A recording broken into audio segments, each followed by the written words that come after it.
코로나19 사태가 계속되고 있는 가운데 국제신용평가사 피치가 올해 한국 경제 성장률을 마이너스 0.2%로 전망했습니다.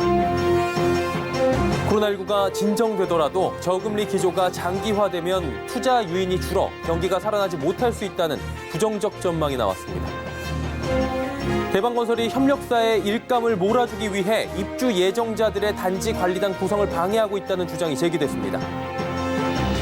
라임자산운용과 신한금융투자가 2,400억 원에 달하는 해외 투자를 진행하는 과정에서 투자처를 부실 검증해 피해를 키운 정황이 드러났습니다.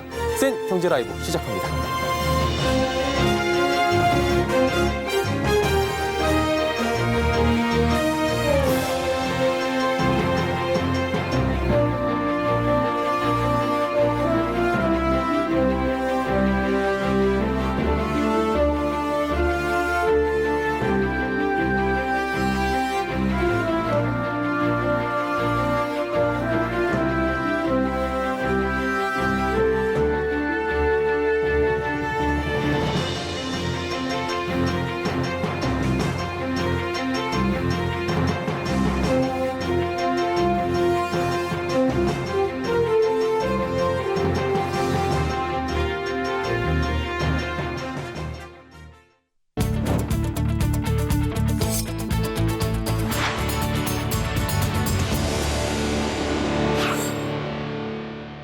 여러분 안녕하십니까? 센 경제라이브 서정덕입니다.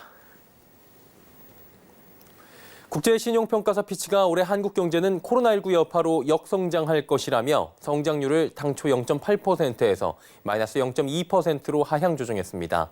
아시아개발은행 ADB 역시 코로나19 영향률 감안해 올해 한국 경제 성장률 전망치를 2.3%에서 1.3%로 낮춰 잡았습니다. ADB가 전망한 한국의 물가 상승률은 올해 0.9%, 내년도 1.3%입니다.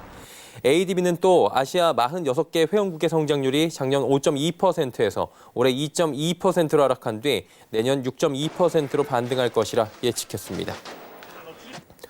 코로나19가 진정되더라도 저금리 기조가 장기화되며 구조적인 불황에 빠질 수 있다는 전망이 나왔습니다.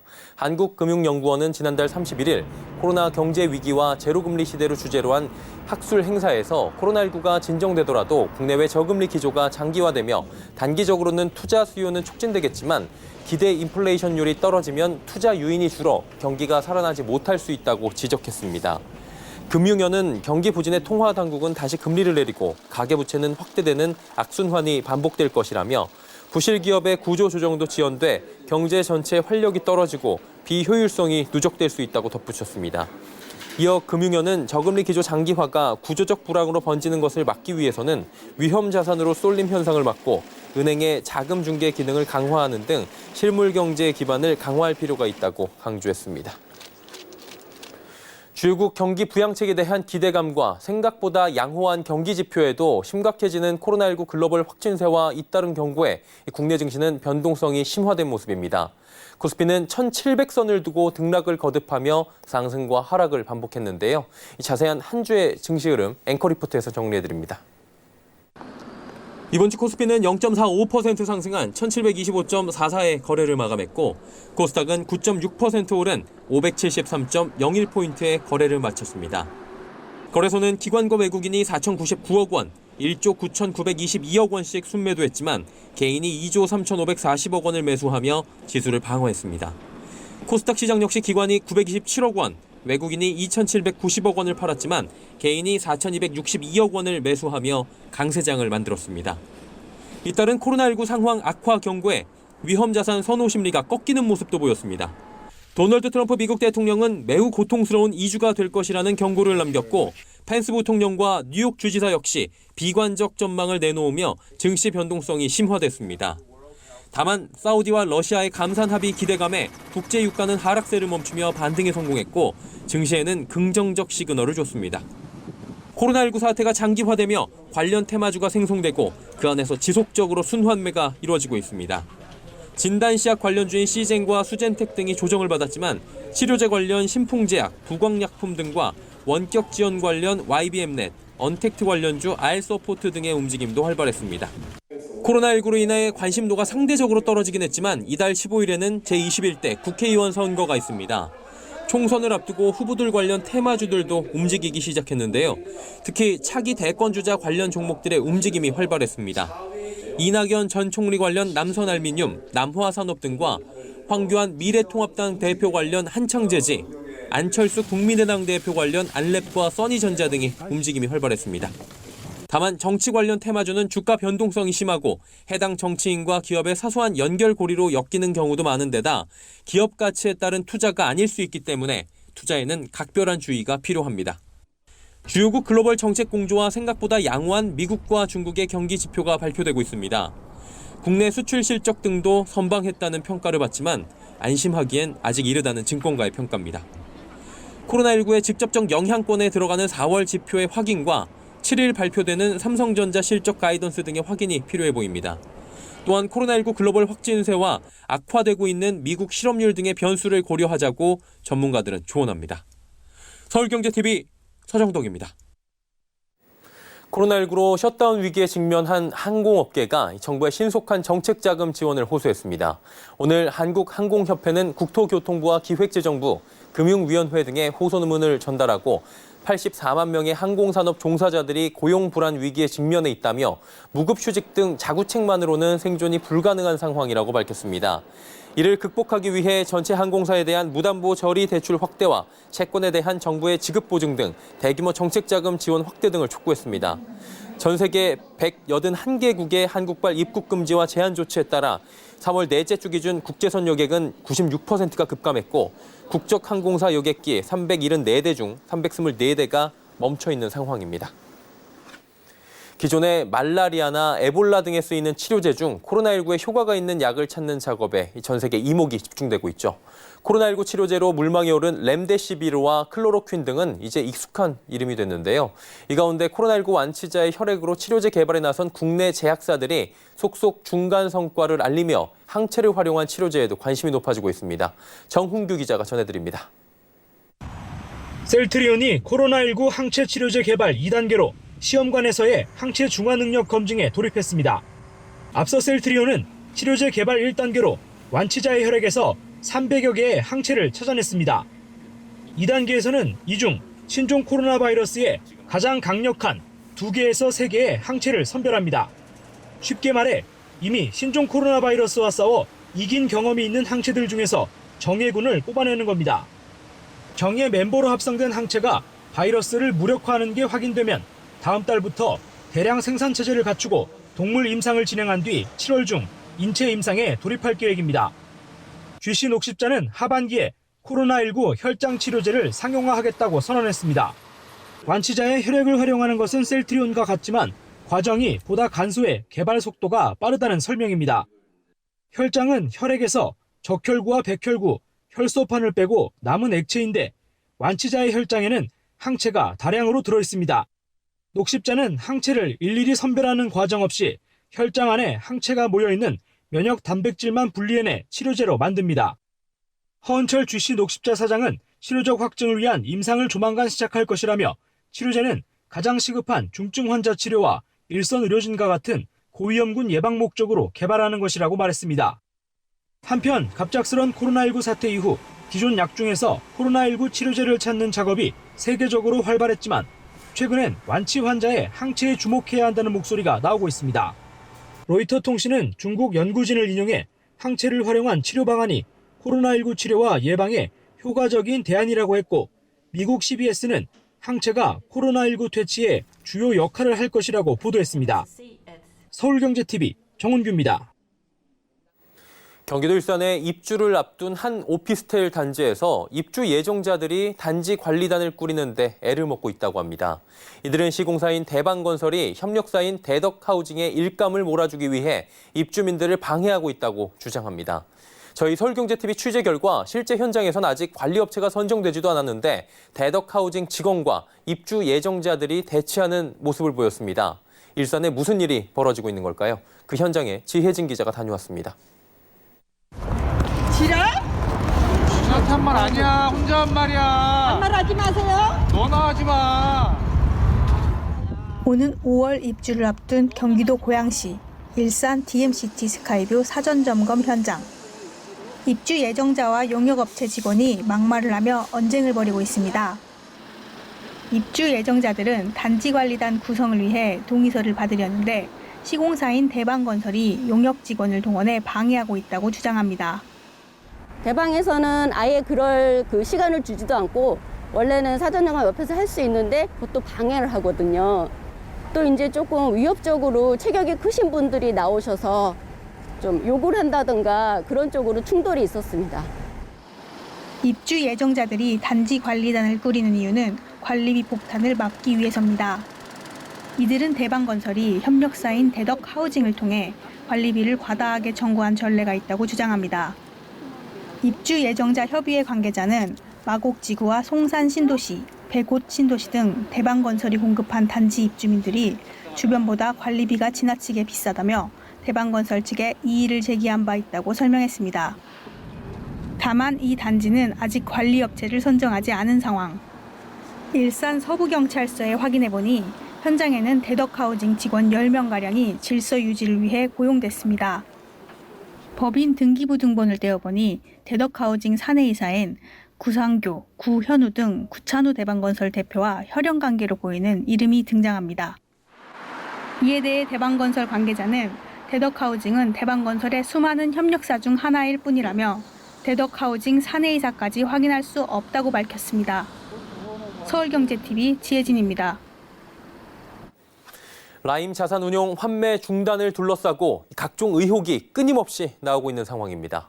저희 서울경제TV 취재 결과 라임 자산운용과 신한금융투자가 2,400억 원에 달하는 해외 투자를 진행하는 과정에서 투자처에 대한 부실한 검증을 진행해 자금 회수가 불투명해진 것으로 드러났습니다.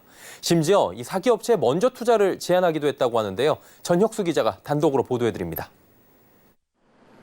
지난 2017년 6월부터 9월까지 신한금융투자는 미국 뉴욕 소재 IRG가 운영하는 무역금융펀드 두 곳에 2,408억 원 투자를 진행했습니다. 신한금투의 투자는 라임 자산운용과의 TRS 계약에 따른 것으로 투자금의 출처는 라임의 무역금융펀드 플루토 TF였습니다. 문제는 IRG가 지난 2007년부터 부실펀드 운영으로 돌려막기 사기를 저질러왔다는 점입니다. 또한 지난 2015년 10월부터 부실채권 판매 논란으로 자이로뱅크와 뉴욕주 법원에서 송사가 있던 상황이었습니다. 서울경제TV가 단독 입수한 자료에 따르면 투자를 진행한 신한금투와 라임의 부실 검증이 화를 더 키운 것으로 보입니다.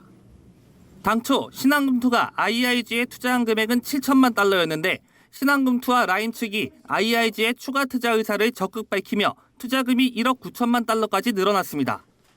2천억 원이 넘는 거액의 자금을 투자하는 과정에서 투자처에 대한 검증이 부실했다는 지적이 나오는 이유입니다. 이와 관련해 신한금투는 라임에게 받은 자료를 기반으로 투자 심의를 진행했을 당시 해당 자료에는 소송 등 내용이 없었다며 TRS 계약에 따른 투자였을 뿐이라고 책임을 라임에게 넘겼습니다. 라임 측에도 부실 검증에 대한 입장을 요청했지만 라임은 취재에 응하지 않고 있습니다. 서울경제TV 전혁수입니다.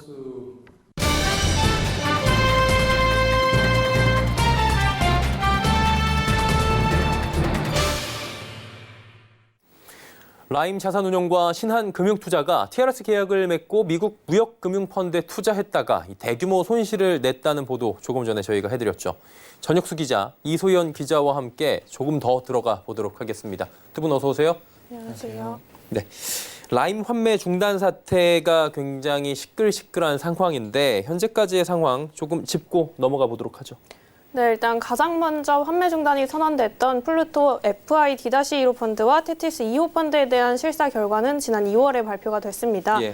실사 결과 플루토 FI-D-15 펀드의 예상 회수율 범위는 50에서 68%로 집계가 됐고요. 테티스 2호 펀드의 예상 회수율 범위는 58에서 79%로 집계가 됐습니다. 다만 이 회수율 범위는 모펀드의 기준을 한 것이고요. 자펀드로 세분화해서 보면 AI스타처럼 TRS를 사용한 일부 펀드의 손실률은 100%에 달합니다. 플루토 TF, 일명 무역금융펀드의 경우는 오늘 3일 회계법인에서 라임자산운용과 판매사 측에 이 펀드 실사 결과를 브리핑했는데요. 또 올해 초 환매 중단이 됐던 크레디트 인슈어드 펀드의 경우에는 기존 자산들과 구성이 비슷하기 때문에 별도의 펀드 실사는 이루어지지 않을 계획입니다. 또 현장 조사도 진행을 앞두고 있는데요. 당초 3월로 예정이 됐던 금감원의 현장 조사는 코로나19 확산으로 정부의 사회적 거리두기 방침이 이어지면서 다소 지체가 됐던 상황이었습니다. 다만 라임 자산운용과 관련한 인물들이 속속 검찰에 소환이 되고 있고 라임 자산운용의 직원들도 절반가량이 나갔다는 점에서 금감원은 어제 오는 9일부터 현장 실사를 시작한다고 밝혔습니다. 오는 9일부터 라임 자산운용과 신한금융투자 측에 대한 현장 조사가 이뤄진 이후 오는 20일부터는 판매사들에 대한 현장 조사도 진행될 예정입니다. 네. 라임 사태에 대해서 현재까지의 상황을 일목요연하게 이소연 기자가 지금 정리를 해 주셨고요. 심각한 상황입니다. 그리고 저희가 조금 전에 레포트 전해드렸는데 라임과 신한금투가 미국에서 IIG, 저희에겐 좀 생소한 업체입니다. 이 업체에게 사기를 당했다고 하는데 어떤 회사입니까, IIG가? IIG는 이제 인터내셔널 인베스트먼트 그룹의 약자고요. 예. 미국 뉴욕에 위치한 무역금융투자 전문회사로 알려져 있습니다. 최근에 이제 폰지 사기 행각이 발각이 됐는데요. 미국 증권거래위원회 SEC는 이제 작년부터 IIG에 대한 조사에 착수했고요. 조사 결과 2007년부터 폰지 사기를 벌여왔던 것으로 확인됐습니다. 예. 폰지 사기라고 한다면 저희가 흔히 생각하는 그 돌려막기라고 생각하면 되는 겁니다. 예, 맞습니다. SEC 조사가 거의 마무리 단계에 들어갔는데요. 예. 저희가 이제 SEC 조사 자료를 단독 입수했는데 IIG는 2007년에 이제 남미의 커피 사업에 투자했다가 3천만 달러 손실을 냈는데 투자자들이 빠져나갈 것을 우려해서 이제 가짜 대출로 손실을 숨겼습니다. 2010년에도 해산물 사업에 투자를 했다가 다시 3천만 달러를 손해를 봤는데요. 역시 같은 방법으로 이를 은폐했고요. 이후에 이제 2013년에 2억 2천만 달러 규모의 론담보 대출을 내서 이 대출금으로 손실을 메워가면서 사기 행각을 벌여온 것으로 확인이 됐습니다. 2017년에 이제 대출 상환 시기가 돌아오자 이제 새로운 투자처를 물색을 했고요. 이제 여기에 라임과 신한금융투자가 걸려든 거죠. 2017년에 5월에 먼저 GTFF 펀드를 조성을 했고요.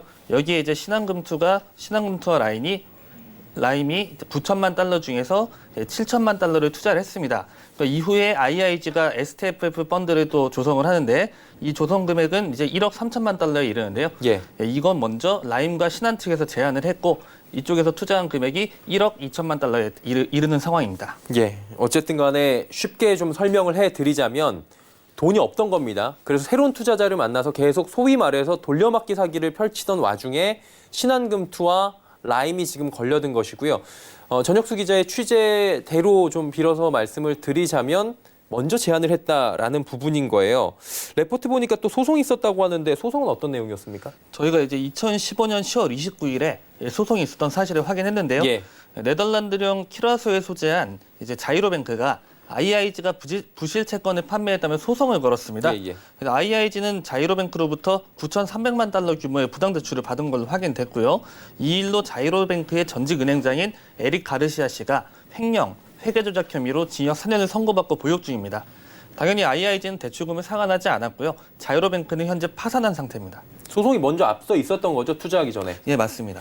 그렇다면 이소영 기자, 혐의로 봤을 때 소송을 알았다면 투자하기에는 굉장히 부적격스럽지 않나라는 생각을 자연스럽게 이거는 논리적으로 할 수 있잖아요. 신한금투는 이걸 몰랐다고 합니까? 네, 말씀하신 대로 정상적으로 투자 심의가 진행이 됐다면 예. 이 펀드에 투자로 부실하게 운용한 이 회사에 투자를 하는 게 조금 생소하고 이례적인 것으로 보이는데요. 그쵸. 신한금융투자는 일단 라임 자산운용과 TRS 계약에 따른 이런 투자였다면서 라임 자산운용 측의 책임을 전가하는 모양새였습니다.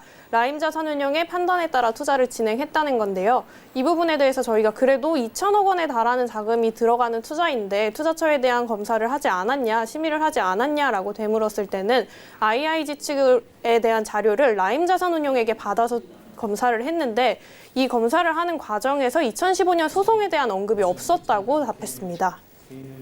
그리고 저희가 라임 자산운용 측에도 이제 문의를 했는데 앞서 레포트에서 보셨던 것처럼 응답이 별도로 나오지 않았습니다. 그러니까 한마디로 신한은 이 2천억 원이 넘는 이 거대한 투자건에 대해서 라임 측으로부터 받은 이 자료를 토대로 했는데 그곳에는 소송의 건은 없었고 이 소송의 건에 대해서 라임 측에 문의를 해보니 아직까지는 뭐 말을 아끼고 있다 이렇게 정리가 될 것 같은데 통상적으로 TLS 계약이 투자에 대한 손실 보전 방법을 좀 정해놓고 진행되긴 하잖아요. 근데 이게 모르는 게 말이 될 수 있나라고 어느 쪽을 지금 추궁하는 게 아니라 저희가 이게 통상적인 범위에서 보면 당연한 거 아니겠습니까? 의문 드는 거 당연한 거거든요. 네, 저희도 이 부분이 취재하면서 계속 의혹이 생겨서 예. 법조계랑 금융계에 계속 자문을 구했는데요. 여기에 대한 의견은 양분이 되는 측면이 있었습니다. 일단 TRS가 통상적으로 진행이 되더라도 2천억 원에 달하는 자금이 투자가 된다면 이 자금을 잃었을 때 배임의 가능성이 있기 때문에 확인을 당연히 했어야 된다라는 의견이 있고요. 또 이와 달리 개인이 투자하는 펀드에 TRS 자금이 유입된 게 이번이 사례가 처음이어가지고 그 TRS 계약을 한번 검토를 해보긴 해야겠지만 통상적으로 TRS를 통해 자금을 운용할 때는 그 자금에 대해서는 증권사가 관여하지 않는다는 의견도 있었습니다. 뭐 그럴 수도 있다라는 의견도 그러면 어느 정도는 지금 시장에 있는 거네요? 네, 일부 있습니다. 일부 있는 거네요. 이 가능성은 뭐 열어놓고 얘기를 하도록 하고요. 여기서 중요한 게 이제 가장 중요한 건 이게 피해가 생긴 거기 때문에 돈을 돌려받을 수 있느냐라는 부분이잖아요. IIG 펀드에 투자한 돈이 지금 정 기자 얼마나 남아 있습니까? 현재 이제 청산이 진행 중인데요. 안타깝지만 이제 II 쪽으로 투자된 돈을 회수하는 것을 기대를 하는 것은 좀 어려울 것 같습니다. SEC가 최근에 IIG에 대해서 구형을 내렸는데요. 이런 대목이 있습니다. 3,523만 779달러의 배상 책임을 묻지만 민사적 성격의 배상은 아니다. 그 이유에 대해서 봤더니 IIG의 재정 상태와 경영 지속성의 부족으로 비춰봤을 때 IIG에 대한 민사를 철회한다는 겁니다. 사실상 IIG가 빈털터리란 얘기로 판단이 됩니다. 전 기자가 취재한 내용 그대로 보자면 돈은 민사로 청구를 할 수 있지만 돈이 없기 때문에 그냥 없던 걸로 한다 뭐 이런 굳이 거죠. 포기를 한다고. 포기를 합니다. 한다는 거죠. 어차피 돈이 없으니까 빈털터리란 얘기인 거잖아요. 맞습니다. 투자자들은 그러면 이소영 기자 이거 어떻게 해야 되는 겁니까? 네, 일단 자금 회수가 순탄치는 않은 상황입니다. 그래서 앞서 저희가 이슈플러스에서 모셔서 이야기를 했던 법무법인 한누리 측은 일단 사기나 사기적 부정행위에 따른 계약 취소를 가닥을 잡고 소송을 진행 중입니다. 그리고 또 저희가 라임 사태가 터지고 나서 가장 초기에 모셨던 정민규 변호사가 속한 법무법인 강화 역시 이 사기와 자본시장법 위반 혐의로 신한금융투자, 라임자산운용, 우리은행을 고소를 진행한 상황입니다. 다만 이제 계약 시점에 따라서는 이 손배의 범위가 조금 달라질 수 있다라는 의견이 나오는데요. 저희가 이제 방송을 통해서 보도해드리진 않았는데 지난달 30일 저희가 신한금융투자와 라임이 사실은 2018년 5월에 부실을 인지했을 가능성이 있고 인지한 이후에도 이게 판매가 계속됐다라는 단독 보도를 전해드린 바 있습니다. 이거를 기준으로 봤을 때 2018년 5월 이전에는 손해배상 책임 정도를 추궁할 수 있을 것 같고 2018년 5월 이후에는 사기에 대한 계약 취소가 가능할 수 있다는 또 다른 변호사님의 의견도 있었습니다. 그리고 얘기를 좀 두 분과 오늘 나누다 보니까 IIG 펀드의 마케팅사가 뭐 원래 따로 있다 이런 얘기들도 전 기자 있더라고요. 예, 맞습니다. 이제 IIG가 이제 2017년에 돌려막기를 위해서 무역금융펀드 2개를 조성을 했다고 아까 설명드렸는데요. 이 IIG가 이 펀드들과 관련해서 SEC에 등록한 자료가 있습니다. 이 자료를 보면 마케터 항목에 한국 업체 이름이 등장을 합니다. 그레이트 서비스 코프 코리아라는 회사인데요.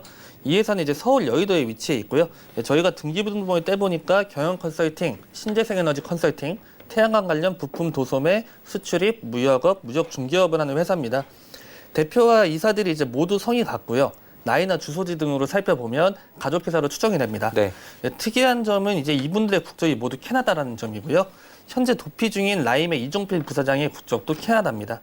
저희가 오늘 현장을 찾아가 봤는데요. Y씨를 만날 수는 없었고요. 다만 건물의 관계자를 통해서 주로 이제 미국에서 일을 하고 2, 3년에 한 번 정도 한국에 들어온다는 정도는 확인할 수 있었습니다. 지금 마케팅 회사 얘기까지 들어봤고요. 추가 취재가 되면 저희가 또 전해드리도록 하겠습니다. 전혁수, 이소연 기자 두 분과 오늘 이야기 나눠봤습니다. 고맙습니다. 감사합니다.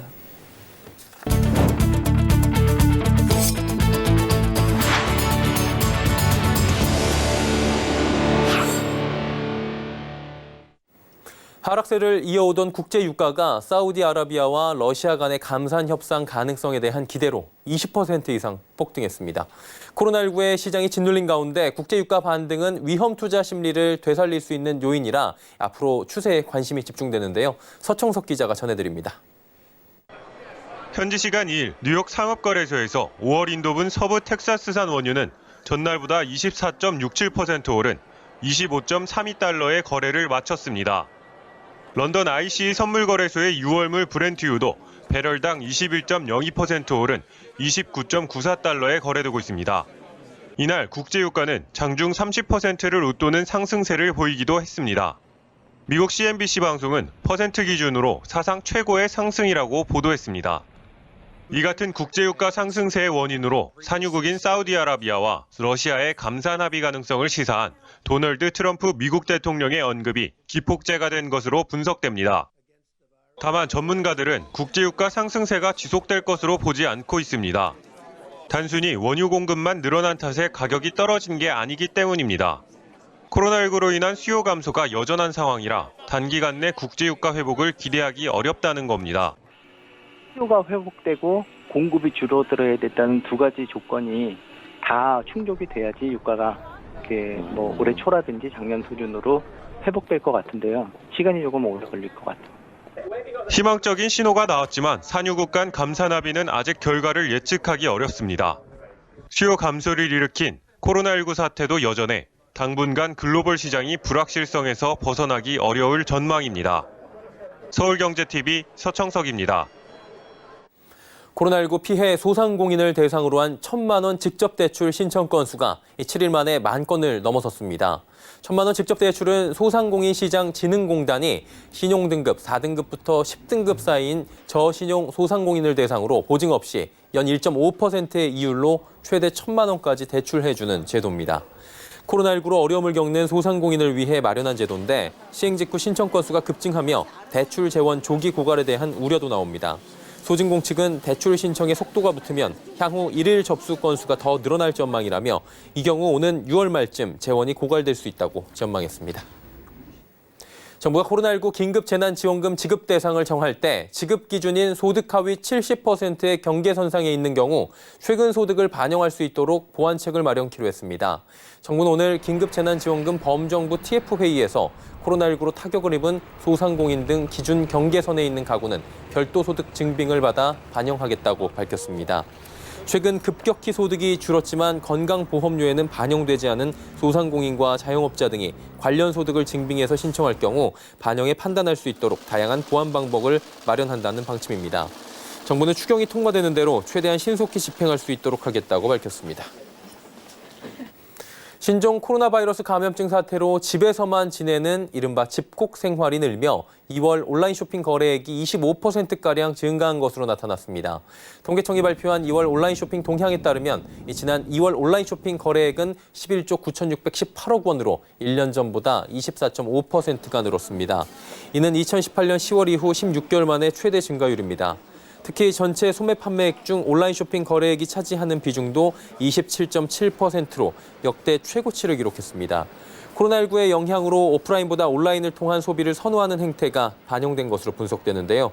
상품 군별로 보면 신성식품과 간편조리식, 배달음식 등의 거래가 늘며 농축수산물은 103.7%, 음식 서비스는 82.2%, 음식료품은 71%가 증가했습니다. 반면 외부 활동을 자제하며 문화 및 레저 서비스와 여행 및 교통 서비스의 거래액은 급감했습니다. 센 경제라이브 저희가 준비한 소식은 여기까지입니다. 편안하고 건강한 주말 보내시길 바랍니다. 고맙습니다.